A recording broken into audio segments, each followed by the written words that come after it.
पूरा संसार का चक्र भोगमय है, आत्मा उपयोगमय है और जो शरीर रोगमय है। शरीर कैसा है?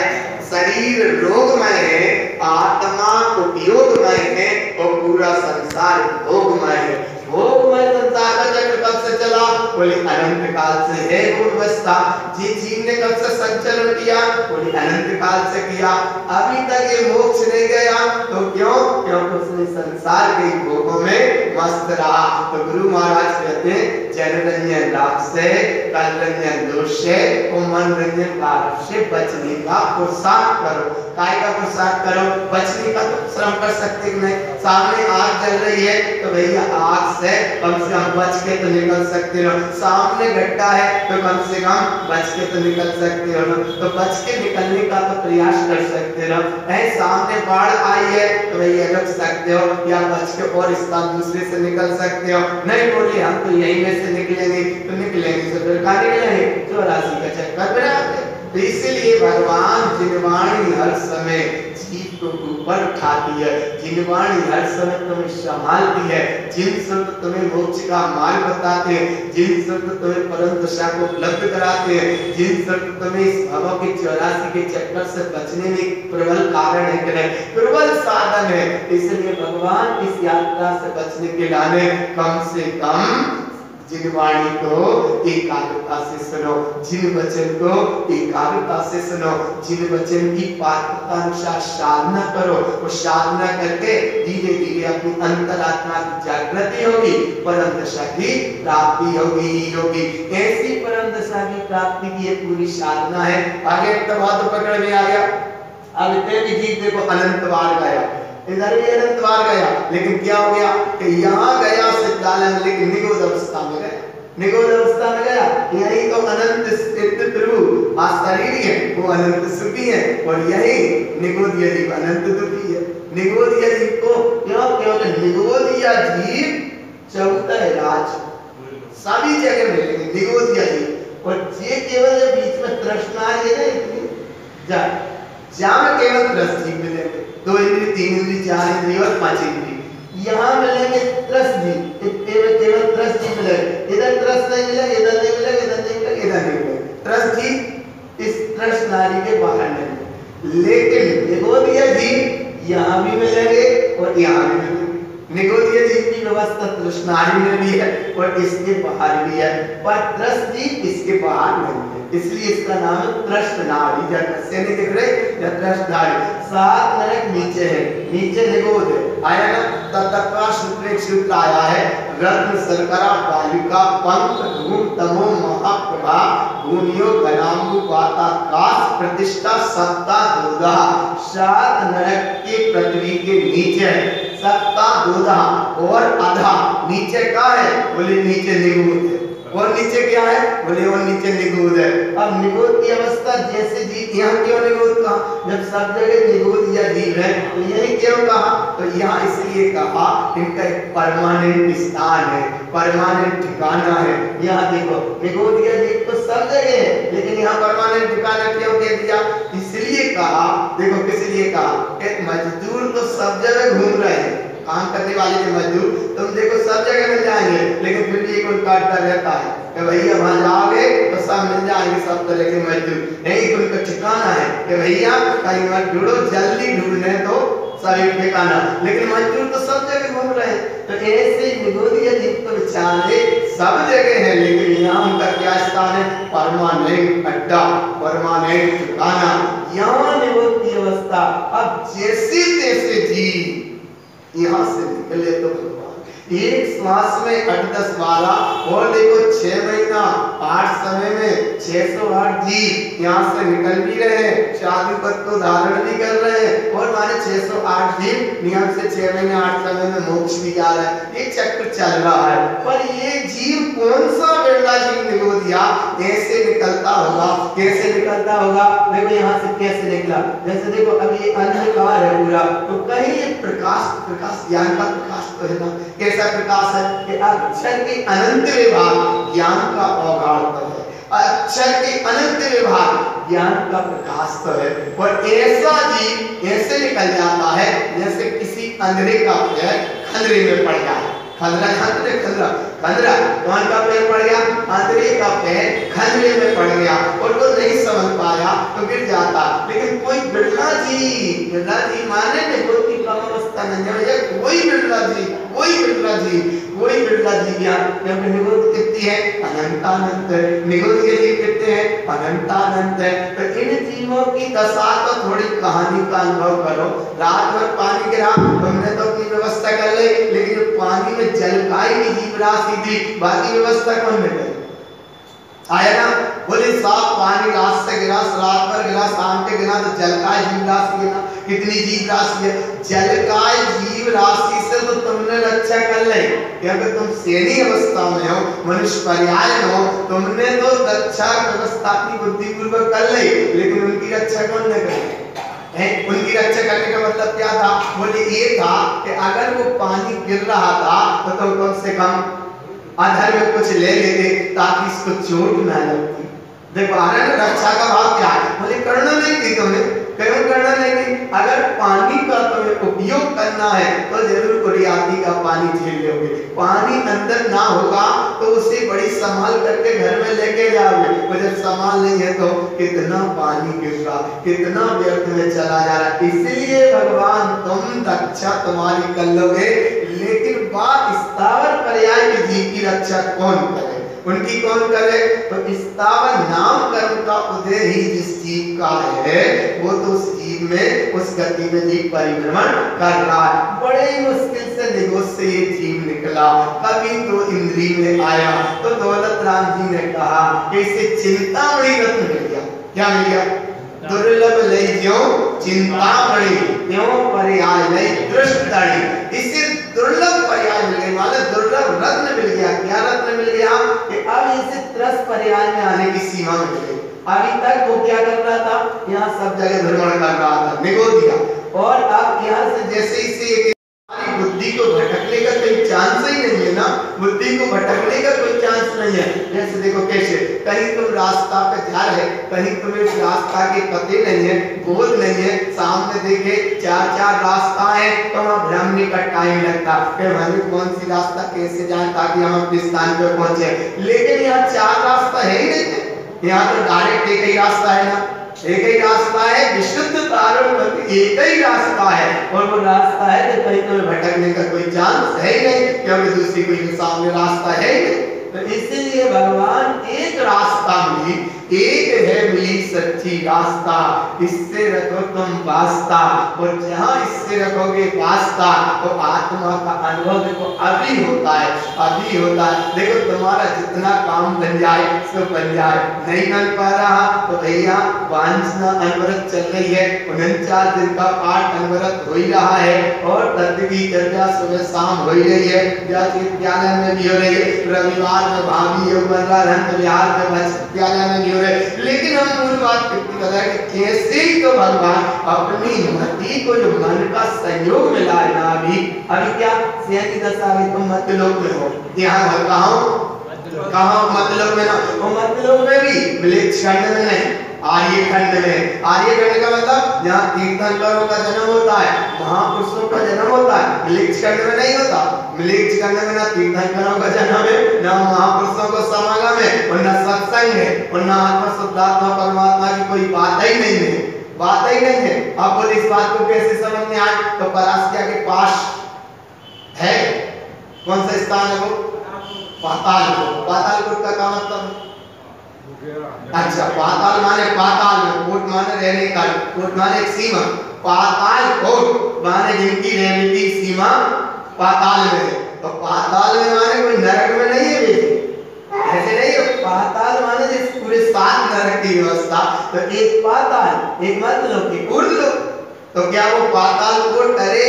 पाताल माने मध्य सारी वो सीमा मध्य लोक की कोई, लेकिन इतने नीचे अंधकार में है, इतने नीचे अंधकार बिल में है, तो उन्हें पता ही नहीं है कि मनुष्य जाति क्या होती है, मनुष्य का संस्कार क्या होता है, मनुष्य की प्रकृति क्या होती है, या मनुष्य की बुद्धि की व्यवस्था क्या होती है। अब थोड़ा थोड़ा ऊपर आने लगे, अब कुछ समझने लगे कि कुछ मनुष्य भी कुछ होते हैं, ऐसे ही होते हैं, ऐसे होते हैं, सारी व्यवस्था आने लगे। लेकिन तुम परसों पहले इतिहास को देखो तो मैंने पता ही नहीं है ना, नीचे वो अगर यहाँ ऊपर वाला नीचे चला जाए तो वो डर जाए, और या नीचे वाला ऊपर आ जाए तो ये ऊपर वाले डर जाए। हमारे व्यवस्था कैसे समझ में आए कि ऊपर वाला व्यक्ति जो रोड पे घूम रहा है वो अगर पाताल कोट में चला जाए तो वो लोग डर जाए कि जी कौन सा मानव आ गया, जी क्या आया, क्योंकि हमारे संस्कार जाति जैसा संरचना उधर वो डर जाएंगे और एक आध कहीं धोखे से वो ऊपर आ जाए तो ये सब डर जाएंगे कि जी कहां से आ गया, जी कहां से आ गया। तो ये है पर मनुष्य तो है ना, तो मनुष्य ऐसे ये भगवान आत्मा पाताल कोट वो नहीं है। पाताल कोट तो कहने में आता है लेकिन वो थोड़ा सा स्थान है, बिल्कुल थोड़ा सा स्थान है नीचे का, और थोड़ा सा ऊर्ध लोग को देख लो तो माउंट एवरेस्ट की चोटी पे पहुंचो तो कहां पहुंच गए तुम, ऊर्ध लोग में कहां पहुंच गए, ये कहां हो, ये मध्य लोक में व्यवस्था, लेकिन क्या देख रहा है, अरे बोले माउंट एवरेस्ट की चोटी पे देखो पूरी दुनिया दिख रही है, अरे कच्छ नहीं दिख रहे, भगवान बस उतनी सी सीमा दिख रही है। इसीलिए भगवान आत्मा कहीं वो ऊर्ध्व लोक में नहीं है और कहीं वो पाताल कोट नीचे नरक में नहीं है। ये मध्य लोक की व्यवस्था।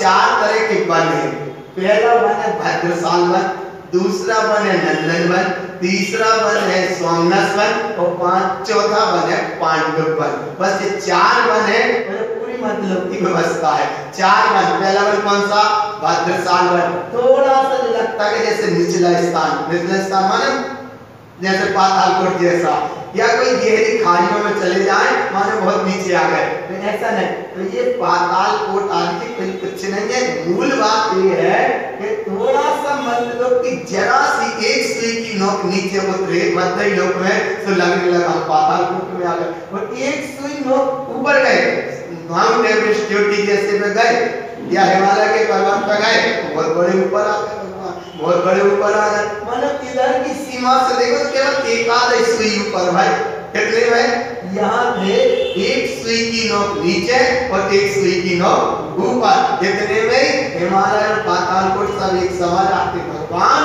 बहुत यात्रा है, 14 लाख पतंग नव लोक पुरुष संतान कामे जीव अनादि से भरमत है विज्ञान मनुष्य पर्याय लीन। तो अभी तुम कौन से भद्रसाल वन से ऊपर हो, अभी जो नीचे के स्थान कर भद्रसाल वन से ऊपर हो, तुम अभी वर्तमान में नंदन वन में हो। कौन से वन में, नंदन वन में। नंदन वन का मतलब क्या है कि जैसे सेमरखेड़ी क्षेत्र है, सेमरखेड़ी क्षेत्र की जो गुफाएं हैं उनको गुरु महाराज ने दिया, उस समय वो नंदन वन है। नंदन वन की 5 गुफाएं जहाँ बैठ के गुरु महाराज ने लिखी फूलनाय, तो ऐसी फूलनाय जहाँ की रचना गई है उसका नाम नंदन वन है। तो ये नंदन वन वही नहीं, तुम यहाँ बैठे हो ये भी नंदन वन है, बिलेरी है वो भी नंदन वन है, और तुम्हारी सुखाजी है वो भी नंदन वन है, सही है वो भी नंदन वन है, और यहाँ विदिशा में बैठे हुए भी तुम्हारा नंदन वन है,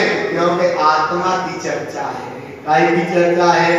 नींद विज्ञान जगो जिनके घटो शीतल चित्त भयो जिन चंदन के तरह मोक्ष मार्ग में एकलव नंदन है, केली करे माने मोक्ष मार्ग में। काय की, तो यहाँ चर्चा काय की हो रही है, मोक्ष की चर्चा हो रही है। और कौन से वन में बैठे हो, नंदन वन में बैठे हो, तो नंदन वन माने दूसरा, और थोड़े ऊपर उठते हैं तो सोमनाथ वन, और ऊपर उठे तो पांडव वन, और पांडव वन को और स्वर्ग की क्या व्यवस्था, तो स्वर्ग का पहला स्वर्ग माने जिसमें 100 धर्म इंद्र है, दूसरे स्वर्ग में ईशान, तो 100 धर्म स्वर्ग जो है तो 100 धर्म स्वर्ग का विमान और पांडव वन का जो ऊंचाई, तो पांडव वन और 100 धर्म स्वर्ग का पहला बिल्कुल ही आमने सामने। अच्छा देखो कैसे समझ में आए, बिल्कुल देखो कैसे समझ में आए। लेकिन वो पांडव वन कायदे है मध्य लोक में, और धर्म स्वर्ग थोड़े ऊपर व्यवस्था हो गई, आगे पकड़ में, लेकिन बिल्कुल सामने दिखते हैं। देखो कैसे दिखते हैं, तुम नीचे रोड पे खड़े हो जाओ या थोड़े और रोड के नीचे खड़े हो जाओ तो तुम्हें नीचे की अंडरग्राउंड की दुकानें दिखेंगी।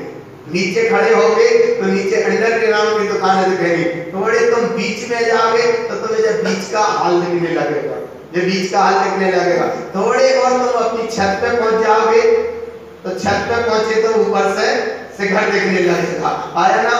और तुम अपनी चौथी मंजिल पे पहुंच जाओगे तो ये शिखर का कलश भी पूरा स्पष्ट दिखने लगेगा। जैसा शिखर का कलश दिख रहा है उसका नाम स्वधर्म स्वर्ग का विमान, और तुम्हारी जो छत पे तुम खड़े हो वहां का मतलब है पांडुक वन। तो पांडुक वन और स्वधर्म स्वर्ग का विमान माने जैसे शिखर पे दिख रहा है कलश, ऐसी सीमा चलती है। लेकिन दोनों की व्यवस्था क्या है? अलग अलग है। पांडुक वन काय में है? मध्यलोक में। ये भरत क्षेत्रादि वन यहाँ है। और जिस्वानी की व्यवस्था कहाँ है? ये ऊर्ध्वलोक में। स्वर्ग की व्यवस्था क्या? ऊर्ध्वलोक में। तो ऊर्ध्वलोक की व्यवस्था क्या? जैसे कलश है वो ऊर्ध्वलोक की व्यवस्था, और स्वधर्म स्वर्ग का जो विमान दिख रहा है वो मानो तुम्हारी कलश। कलश और जहां तुम खड़े हो तुम्हारी छत पे उसका नाम है, तुम कौन से वन में खड़े हो? पांडुक वन। लेकिन बड़े मुश्किल से भगवान पांडुक वन में तीर्थंकर भगवान पहुंचते हैं, वो भी जन्माभिषेक के समय पांडुक वन में उस समय की उनकी अवस्था है। इसलिए भगवान जी ज्यादा लोक की नक्शा की थोड़ी थोड़ी बता देते हैं। क्यों? क्योंकि समनस्कः मनुष्कः, तुम्हारी वर्तमान की जितनी अवस्था हो उतना ही तो तुम स्वीकार कर पाओगे। पानी रात पर वर्षा, जितनी जितनी जरूरत थी उतना ने स्वीकार कर लिया। तो ऐसी समनिष्ठा तुम्हारी जितनी दशा है माने सैनी और असैनी की अपेक्षा विभाव था। लेकिन कछु तो मान लो, तुम क्या मान लो कि बड़े मुश्किल से मनुष्य पर्याय मिली, जिनेंद्र का फल मिला, जिनवाणी की शरण मिली, और मध्यलोक के इस आर्य खंड में बैठ कर जहाँ तीर्थंकरों की देशना गिरती है, तीर्थंकरों के जन्म होते हैं, और तीर्थंकर प्रभुओं के यहीं से निर्माण होते हैं। कहाँ से हुए निर्माण? तो देखो निर्माण जैसे शिखर जी से होते हैं। 24 तीर्थंकर का निर्माण हुआ शिखर जी से, और जन्म होता अयोध्या में। जन्म हुआ अयोध्या में, निर्माण होता है शिखर जी से। लेकिन इस काल में थोड़ा सा हुंडाफिली के कारण थोड़े से 4 तीर्थंकर और दूसरी दिशा से गए। लेकिन भगवान आर्य खंड की व्यवस्था है तो तुम्हें डायरेक्ट तीर्थंकरों का समागम मिल रहा है। आर्य खंड में बैठे हो, नंदन वन में बैठे हो, तीर्थंकरों का यही अवतरण हो रहा, तीर्थंकरों का यहाँ जन्म हो रहा, और तीर्थंकर प्रभुओं की वाणी कर रही है। और वाणी करते करते ये समूह समय लग रहे हैं, लाखों जीव की वाणी को सुनते हैं, परम दशा को प्राप्त करते हैं। अब अभी यहाँ नहीं है तो विदेश क्षेत्र में तो है। विदेश क्षेत्र में सदा चौथा काल रहता है। ये पंचम काल की व्यवस्था केवल यहाँ बनती है, यहाँ भरत क्षेत्र में। लेकिन विदेश क्षेत्र में ये षटकाल परिवर्तन नहीं है, विदेश क्षेत्र में नहीं है। इसलिए विदेश क्षेत्र में सदा कितने तीर्थंकर कितने विराजमान है? देखो ये लिखेंगे जो विराजमान है, ये लिखेंगे परमानेंट। कितने विराजमान है? श्रीमंदर स्वामी वो मन बच काय, माने श्रीमंदर को भी अगर नाम लगे तो मन बच काय को पहले एकाग्र करो, और मन वचन काय की अगर एकाग्रता नहीं गई तो मन इधर उधर गया, कहीं कहीं चला गया, तो कहाँ श्रीमंदर की गया? तो ये श्रीमंदर एक मंदिर आदि भी भरत क्षेत्र में है, वो भरत माने विदेश क्षेत्र में, विदेश क्षेत्र में है। लेकिन ये एक तरह से ऊंचा स्थान है, कोई स्वर्ग में नहीं है। श्रीमंदर आदि स्वर्ग में नहीं है, लेकिन थोड़े से मध्य लोक से भरत क्षेत्र से ऊपर उठी व्यवस्था, ऊपर उठी व्यवस्था। कैसी व्यवस्था? जैसे तुम बैठे नीचे चैत्यालय में और श्रीमंदर भगवान समझ लो ऊपर छत पे, ऐसा इतना सा भाव समझ लो कि सारे ना भाव कहीं चुप तो नहीं गए? अरे बताओ तो, हाँ नहीं बताओ नहीं आ रहा, नहीं आ रहा मगर देखो नहीं आया ना मगर अब सांस लेने से चलना। कैसे चलना? 20 तीर्थंकर प्रभु में। अब 20 तीर्थंकर प्रभु में इतना सा निर्णय है कि इनका गोल चक्र में ये चल रहा है, ये चल रहा है ऐसा मन ऐसा समझ ऐसे ये चल रहा है। अब शिव मंदिर और योग मंदिर यहीं से तुम बैठ जाओ, पूर्व दिशा की ओर सूर्य जहां से निकल रहा है, कौन सी दिशा से? पूर्व दिशा की ओर 2 तीर्थंकर का समागम है, शिव मंदिर का और योग मंदिर का। और पश्चिम दिशा की ओर है बाहु और शुभ, और उत्तर दिशा की ओर ये तीर्थंकरों की भूमि निर्वाण भूमि है, जब उत्तरांचल माने शिखर जी का। इसलिए भगवान का तो काम बना लो। गुरु महाराज ने जब 10 दिशाओं का वर्णन दिया है वो प्रसंग इसलिए कहा कि भगवान अपन समझ में, इसलिए कितना कैसे समझ में आए, कैसे अनुभव में आए, कैसे अनुभव में आने के लाने ये गुरु महाराज ने अब वर्तमान में तुम्हें समय दिया, यहाँ से तैयारी करना, संयम तब वीतराग भाव को धारण करना, पर स्वर्ग जाने के लाने नहीं करना। कहाँ जाने के लाने? नहीं तो स्वर्ग जाना क्या? बोले साधु का चल धारण कर लेते हैं, मुनि व्रत धार अनंतवार, ग्रीवक माने 16 स्वर्ग के ऊपर जी है ग्रीवक, मुनि व्रत धार अनंतवार, ग्रीवक उपजायो पैनिज आत्म ज्ञान बिना सुख लेस ना पाए। जरा सा भी सुख नहीं मिला, जरा सा भी सुख नहीं मिला, तो मुनि पद धारण किया, और कहा एक बार नहीं अनंत बार धारण किया। आराधना भगवान बोल रहे मुनि व्रत धार अनंतवार, ग्रीवक उपजायो पैनिज आत्म ज्ञान बिना सुख लेस ना पाए। जरा सा भी सुख नहीं मिल पाया, जरा सा भी सुख नहीं मिल पाया। तो संयम तब तो व्रत वीतराग भाव धारण करना। देखो क्यों करना? पाप काटने के लाने संयम, और विषय से बचने के लाने तप, और कसाय से बचने के लाने वीतराग भाव। कसाय को कौन काटेगा? वीतराग भाव। विषय के परिणाम को कौन काटेगा? तप। और पाप के परिणाम को कौन काटेगा? संयम। इसलिए भगवान ने संयम तप वीतराग भाव और पाप विषय कसाय, पाप विषय कसाय से बचने के लाने संयम तप वीतराग भाव, इनको धारण करो। और इनको धारण करेंगे तो फिर तुम पर देव गति के लाने नहीं, संयम तप का कारण बनता है। सराग संयम संयम काम लीला तपांसी देवश्च, कि तुम व्रत नियम संयम को धारण करोगे, शरणगति देवगति का कारण है, ये बात सही है। लेकिन ज्ञान अंतर व्यंतर, अगर ज्ञान में अंतर डाल के दिया तो देवगति तो मिल जाएगी, लेकिन व्यंतर की पर्याय मिल जाएगी। इसलिए समझना कि तीर्थंकर की शरण में हो, तो तीर्थंकर प्रभु की वाणी सुन रहे हो, और ज्ञान में भी अगर अंतर करके व्रत नियम संयम तप साधना भी करी तो मिलेगी देव गति, लेकिन कौन सी गति मिल जाएगी? व्यंतर पर्याय मिल जाएगी। एक जगह सूत्राया बात का विशेष में ज्ञान अंतर व्यंतर, ज्ञान में अंतर डाला तो कौन सी पर गति मिली? व्यंतर की पर्याय मिली, लेकिन गति कौन सी है? देव गति। पर्याय कौन सी मिल गई? व्यंतर की। व्यंतर कितने तरह के होते हैं? किन्नर किम पुरुष महोरग गंधर्व यक्ष राक्षस भूत पिशाच आदि, ये 8 तरह के व्यंतर जाति के देवों के भेद दिए। अब एक गति मिल गई तो फिर मनुष्य पर्याय का मतलब क्या? तो मैं श्रेष्ठ जिनवाणी का भाव क्या होगा? नहीं पा पाए ना, नहीं समझ पाए ना। तुम्हें अमृत मिला, उसको तुम स्वीकार नहीं कर पाए ना। तुम्हें अमृत मिला, तुम उससे नहीं पी पाए। तुम्हें आनंद की दशा मिली, लेकिन अनुभव नहीं कर पाए, तुम अनुभूति में नहीं डूब पाए, और बस व्रत संयम के तप में ही इसमें अटक गए। तो अटकना मत, लेकिन इसके बिना भी कल्याण नहीं होगा। मुनि वे बिना भी मुक्ति नहीं है, और मुनि होए से भी मुक्ति नहीं है। दोनों बात आगे ना, मुनि होए बिना मुक्ति नहीं है, वो मुनि होए से भी तो होना अलग है, और मुनित्व प्रकट हो जाए। धन्य धन्य गुरुतार जी, कारण तुमरो नाम, जो नर तुमको जपत है सिद्ध होत सब काम। ऐसे साधु वीतरागी बावलगी निवृत्त साधु, चाहे कुंद कुंद महाराज हो, आचार्य अमृत चंद देव हो, या आचार्य तारण स्वामी हो, या आचार्य नेमीचंद महाराज हो, या दर्शनाचार्य हो, या भूतबली पुष्पदंत हो, लेकिन कौन से?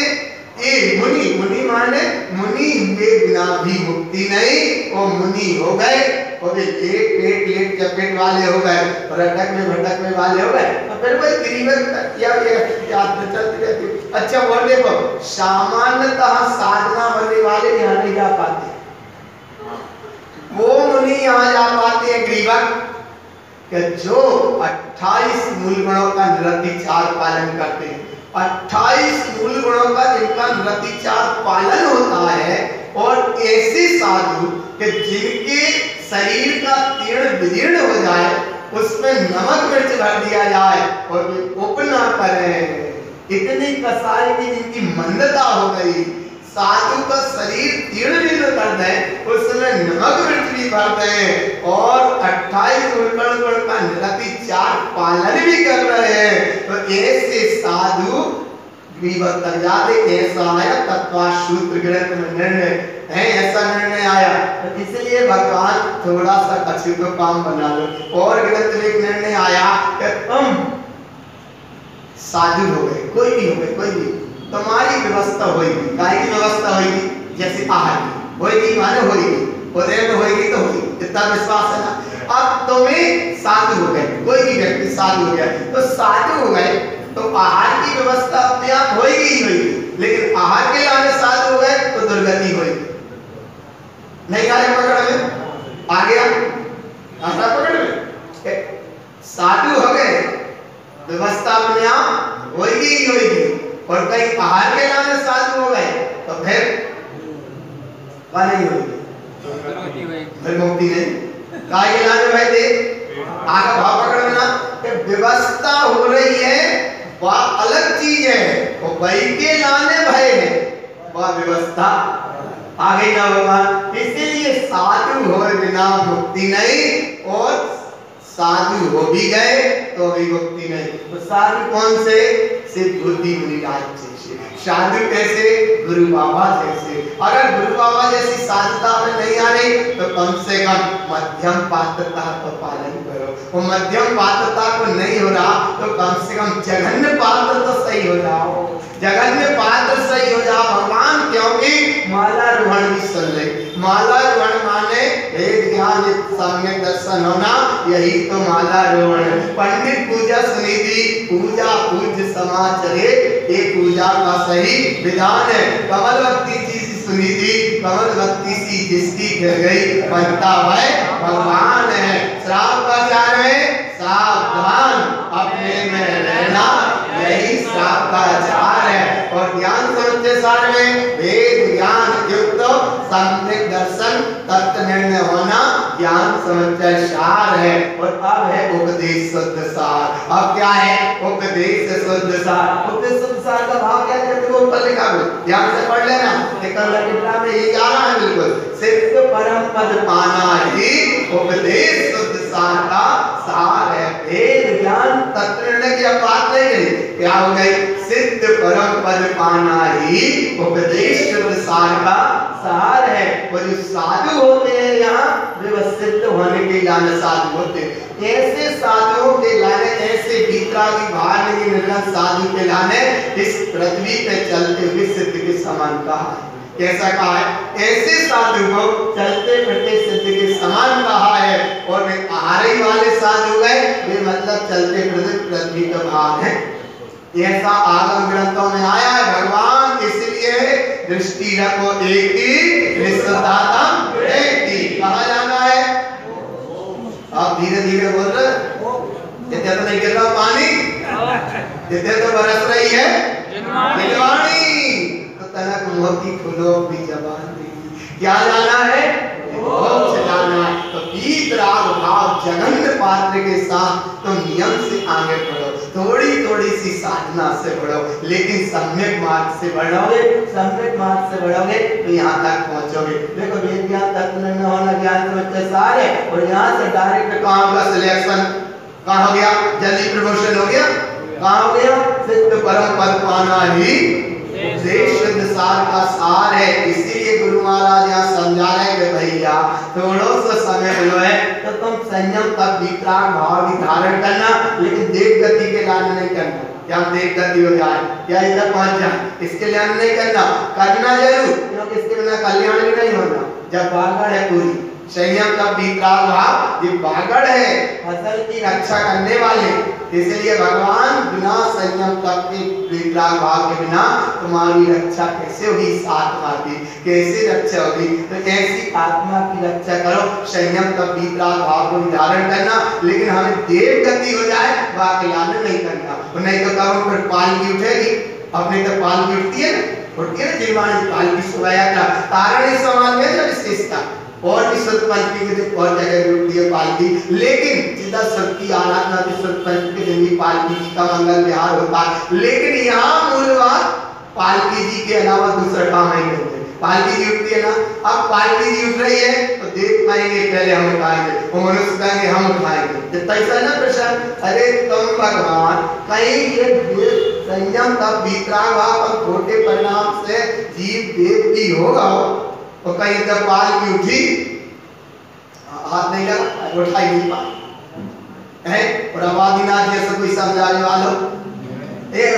राजा जैसे अब कोई समझाने वाले है नहीं है, इसलिए भगवान पालकी उठे जिनवाणी की, तो मनुष्य पर्याय में तुम हो, तो मनुष्य तो वो जिनवाणी की पालकी उठाएंगे, लेकिन देवता तो वे कहाँ जाने, देवगति जाना था, अरे देव तो जाना देवाना, लेकिन सम्यक के साथ कहाँ जाना, सम्यक के साथ आयु का अंत होगा, सम्यक के साथ संयम तब वितराग भाव होगा, तो सम्यक दृष्टि देव की अवस्था बनती है, और नहीं तो ज्ञान अंतर व्यंतर, कौन सी पर्याय में चलेगा, व्यंतर पर्याय में चलेगा, तो कहाँ जाना, बोले नहीं अभ्यंतर पर्याय में नहीं जाना, तीर्थंकर की सुन रहे हैं हम वाणी, किसकी वाणी सुन रहे हैं, वाणी सुन रहे हैं तीर्थंकर की, इसलिए पाएंगे श्रेष्ठ पर्याय, अब नहीं जाएंगे व्यंतर पर्याय, और आगे कैसे मिलती है, नीली नील जोयो जोहिनी,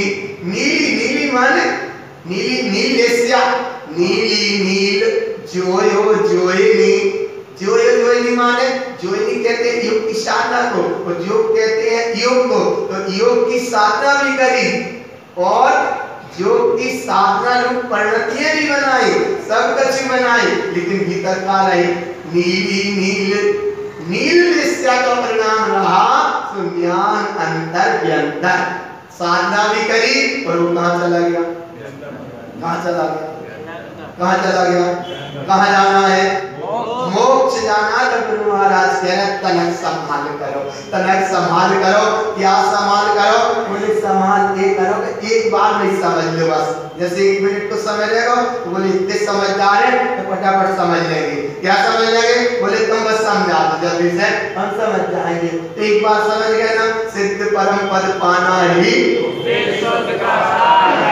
हम याद तो नहीं करानी पड़ेगी, जल लाइन लिखने के लाने की तो इंतजार नहीं है, एक बार हो गया ना, सिद्ध परम पद पाना ही उपदेश संसार का सार है, अब उपदेश संसार में क्या आया, जिन वचन की महिमा, देव गुरु धर्म की महिमा, पंच ज्ञान की शुद्ध पर्याय की वर्तमान विशेष प्रकट अवस्था का बहुमत, ये आया इसमें, ऐसा आया, और सम्यक की शुद्धि की महिमा, और बचाया इससे जनरन राग से, कलरन दोष से, मन क्या राग से, ये कितने तरह का होता है, कितने तरह का राग, एक ही तरह का नहीं है, पंडित दौलत राम जी ने कहा यह राग आग दहे सदा पाते समात से ये चिर बजे विषय कसा त्याग तो निज पद लीजिए, ये दौलत राम जी ने कहा, और आचार्य अमृतचंद जी ने भी राग के भेद बताए, कुंद देव ने भी राग के भेद बताए, लेकिन गुरु महाराज ने 9 तरह के बताए,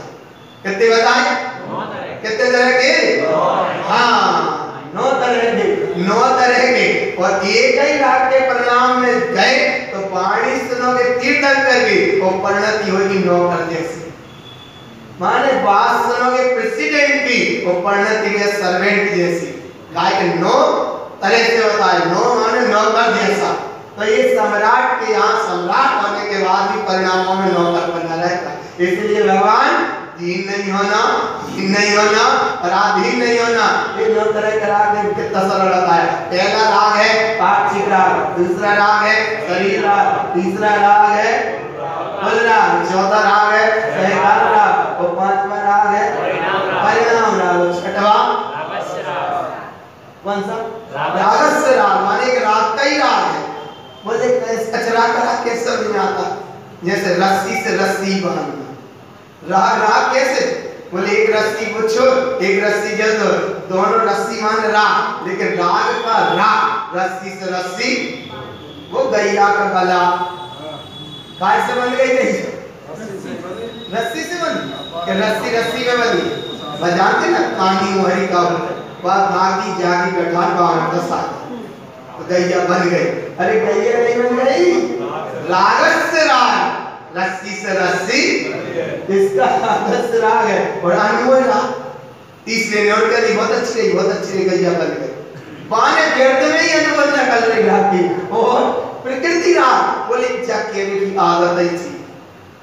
प्रकृति माने बाकी आदत ही थी कहने की एक दिन रस्सी से रस्सी बंधने है माने कहने में आएगा गैया बनना है और वह अनुभव न करना है और प्रकृति माने बाकी स्वभाव ही है कि जब तक हम न कहते हैं तब तक आएगा भगवान। ये प्रकृति राग और अभियास राग। अभियास राग माने राग के परिणाम का जहाँ अभियास रहता है उस दशा में गुरु महाराज ने सचेत किया कि भैया ये सब राग संसार का कारण है। यह राग आग दहे सदा ताते समामित सेंगे चिर भजे विषय कसाय त्याग भक्तों निज बल ये तो राग से जुड़ लो हाथ माने अब नहीं करना हमें राग तो नहीं करना राग हाथ जुड़ गए इसका मतलब है बीतराग। हाथ जुड़े तो बीतराग भाव और हाथ पे हाथ धरे से बीतराग। इसलिए हाथ जोड़ लो संसार से दृष्टि लियो मोड़ संसारी जीवों से मत लगाओ तोड़ आत्मा है बड़ा बेजोड़ और जो तत्व चर्चा को है निचोड़। इसलिए हाथ लियो जोड़ तत्संग आनंद हो जीवनंद सा परम तत्व पद बिंद हो नमियो सिद्ध स्वभाव गुरु रे शिव गुप्त हुई गुप्त ज्ञान सहका कारण करण समर्थ मुनि गुरु संसार निवास धर्म जो तो जिन वरम परतति अर्थ संजो